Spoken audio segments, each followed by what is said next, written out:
Hey everybody, it's Jason Blaha here. I'm just sitting here drinking my morning coffee. Getting sexy while I do it.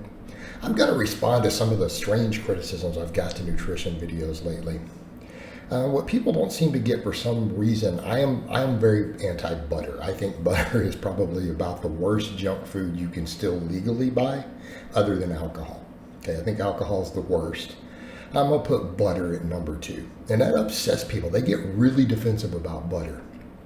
And I've made the point with some of this that it's because it is almost pure saturated fat that has been stripped of its nutritional values. You know, when people point out that, well, dairy and dairy fat does show some different responses in the lab, in the metabolic ward, and in studies compared to, meat saturated fats, and they're right, except that dairy has protective benefits. Usually the yogurt's kept all the benefits, and it's got live cultures that seem to do a lot of beneficial things. Milk itself has a lot of protein, has a lot of minerals and things that are beneficial potentially in this regard in terms of protective benefits, that it can make the saturated fat load a little more neutral in terms of things, right? In other words, it doesn't seem to be nearly as bad, not even close. Butter has all those things removed. That's the problem. It is a refined junk food, to where you've taken a food like milk and you've just stripped all the valuable stuff out. Because all the benefits of milk happen with skim milk too, right? People are aware of this, right? Look at all the research showing any benefits from drinking milk, you get all of them from fat-free milk too.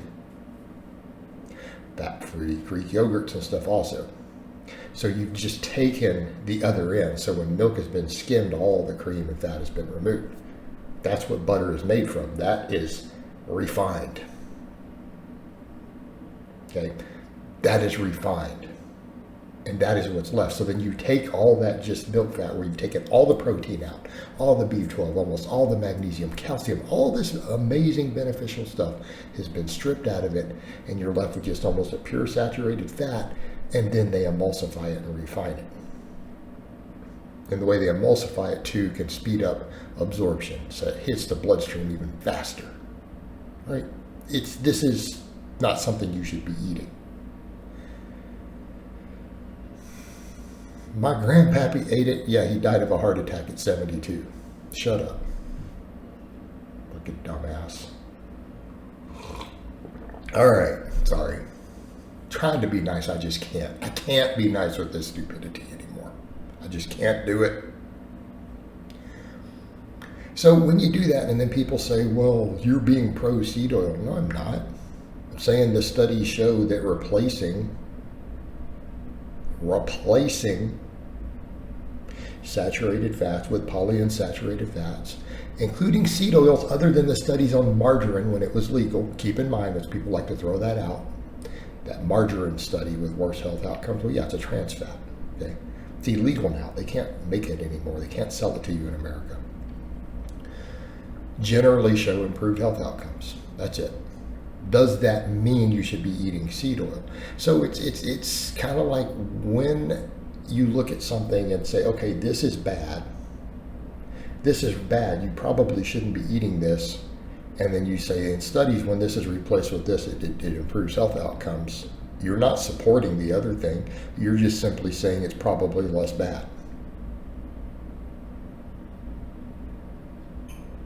People can't seem to grasp that. Same thing with refined sugars. I'm like, technically, you look at some of the metabolic ward data on even refined fructose versus heavy amounts of saturated fat, it's slightly less bad. Okay. But when you say that, people, they can't think other than at the extremes. So if this is bad, anything else must be good. Anything that's less bad, no, you shouldn't be eating either one. I'm going to go out on a limb and say that other than cheat meals, right, special events, cheat meals, you probably shouldn't be eating significant amounts of saturated fat or refined sugars. I'm going to go out on a limb and say there are no health benefits or reason for you to need to consume either one in significant amounts, purely because you want a treat. That's it. Only reason that, and same thing, we start talking about adding oils. People are like, so you're supporting people adding a bunch of oils to their food. Yeah, if you want to get fat, If your goal, if you as a person say, my goal is to just get as fat as possible, yes, you should be adding refined fats of all types to your diet. Butter, seed oils, everything. That's right.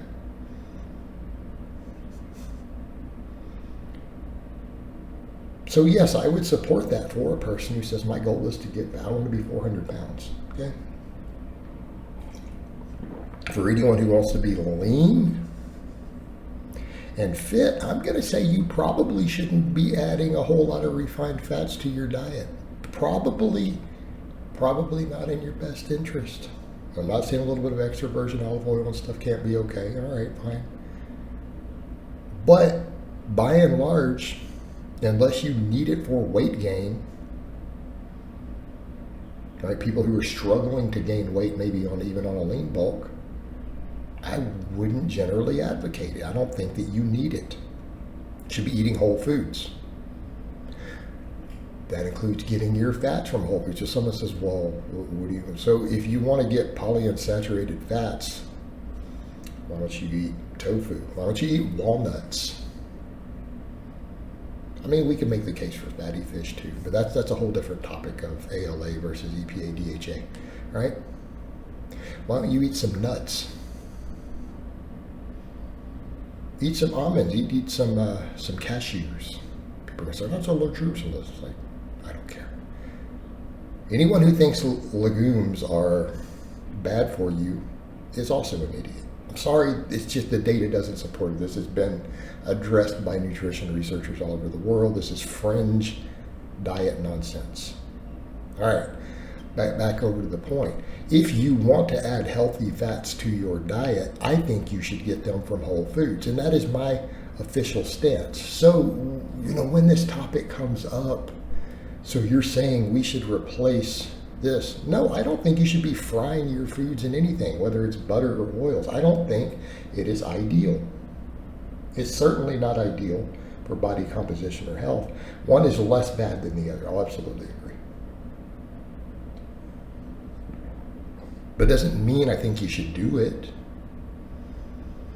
I want to be very, very, very, very, very clear. I think whole foods, if you're going to get healthy fats in your diet, it should be coming from whole foods that are either high in significant amounts of fiber or significant amounts of protein. Okay, or both. Right? That is my official stance. So again, I just gave you some examples. You want to get more polyunsaturated fats. Hey, nuts, particularly walnuts, flax seeds. You get some milk. I have some milk flax seeds in my freezer. Tofu, that's a great one. Science on it's overwhelming.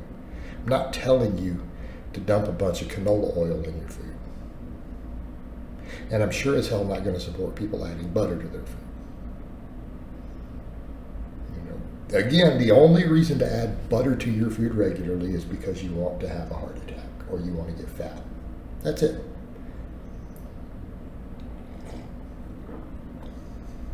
My official stance. All right, guys, but that's really all I have to say on that today. I hope it's been informative, and I'll talk to you guys next time.